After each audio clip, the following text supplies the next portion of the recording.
Doctor rice Mustafa அவர்கள் எழுதிய எனது டயரியின் மறுபக்கம் நூலிலிருந்து தாம் பெருமை உணராத பெண்கள். நீங்கள் கேட்டுக்கொண்டிருப்பது ஜாயினர்ஸ் டுகெதர் வழங்கிக் கொண்டிருக்கும் டாக்டர் ரைஸ் முஸ்தபா அவர்கள் எழுதிய எனது டயரியின் மறுபக்கம் நூலிலிருந்து.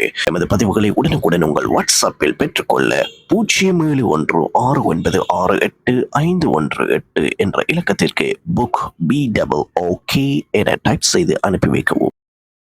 மாறாக ஒரே பாத்திரத்தில் நீரையும் பால் போத்தலையும் ஒரே நேரத்தில் இட்டு நீரை கொதிக்க வைக்க வேண்டும்.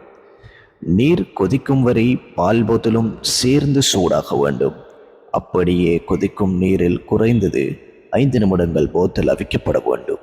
இவ்வாறு கொதிக்கும் நீரில் 100 செல்சியஸ் போத்தல் அவிக்கப்படும் போதுதான் பால் போத்தலில் தொற்றிக் கொண்டிருக்கும் கிருமிகளை அழிக்க முடியும். அது மட்டுமன்றி பவுடராக இருக்கும் பால்மாவை கரைப்பதற்கு பயன்படுத்தப்படும் நீரும் 100 செல்சியஸில் கொதிக்க வைத்து ஆறிய நீராக இருக்க வேண்டும்.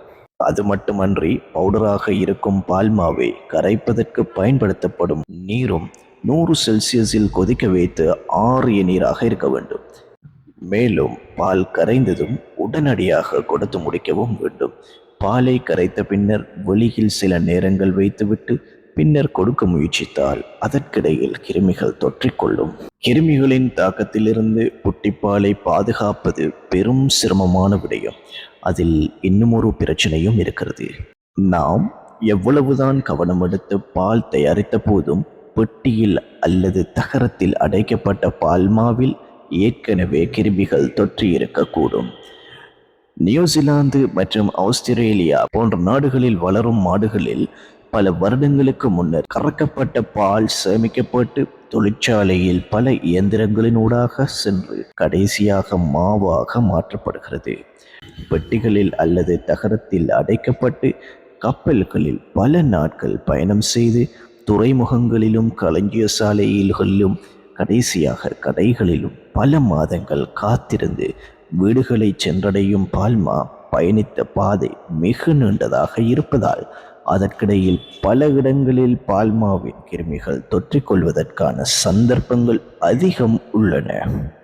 மாட்டின் மடியிலிருந்து கறக்கப்பட்ட பால் டின்களில் எம்மை வந்தடைந்து மீண்டும் போத்தல்களில் பாலாக கரைக்கப்படும் வரை அதன் பாதையில் பல தொழிற்சாலைகள், பல இயந்திரங்கள், பல ஆயிரம் மனிதர்களின் முயற்சி, கப்பல்களில் ஏற்றி இறக்கும் மற்றும் போக்குவரத்து செலவுகள், ஏற்றுமதி இறக்குமதி வரி, கம்பெனிகளின் கொள்ளை இலாபம் இவையெல்லாம் சேர்ந்து பால்மாவின் விலையை உயர்த்தி வைக்கின்றன. ஆனால் விலை உயர்வாக இருப்பதால் அந்த பால் நிச்சயமாக தரத்திலும் உயர்ந்தது அல்ல என்பதை நாம் விளங்கி இருக்க வேண்டும். நீங்கள் கேட்டுக்கொண்டிருப்பது ஜாயினர்ஸ் டுகெதர் வழங்கிக் கொண்டிருக்கும் டாக்டர் ரைஸ் முஸ்தபா அவர்கள் எழுதிய எனது டயரியின் மறுபக்கம் நூலிலிருந்து. எமது பதிவுகளை உடனுக்குடன் உங்கள் வாட்ஸ்அப்பில் பெற்றுக்கொள்ள 0713696851 என்ற இலக்கத்திற்கு புக் BOOK என டைப் செய்து அனுப்பி வைக்கவும். துரதிருஷ்டவசமாக குழந்தைகளை பெற்ற பெற்றோர் கம்பெனிகளின் விளம்பரங்களினால் மூளை செலவை செய்யப்பட்டு அநேகமான குழந்தைகளுக்கு தரத்தில் குறைந்த மற்றும் நோய் ஏற்படக்கூடிய வாய்ப்பை அதிகமாக கொண்ட புட்டிப்பாலை கொடுக்கின்றனர். புட்டிப்பாலில் பாக்கெட்களிலும் டின்களிலும் எழுதப்பட்டிருக்கும் breast milk is the best milk, தாய்ப்பாலே மிகச்சிறந்த பால் என்ற வசனம் அவர்களின் கண்களுக்கு தெரிவதில்லை. அல்லாஹ்வின் அற்புத படைப்புகளில் ஒன்றே தாய்ப்பால். தாயின் மார்பகம் பாலை உற்பத்தி செய்யும் பெரும் தொழிற்சாலை.